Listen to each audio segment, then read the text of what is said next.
Welcome to the Tech Egg. Don't get scrambled. Enjoy the video.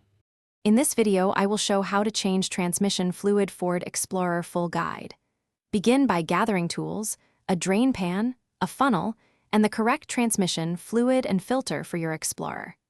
Disconnect the negative battery terminal and allow the vehicle to cool.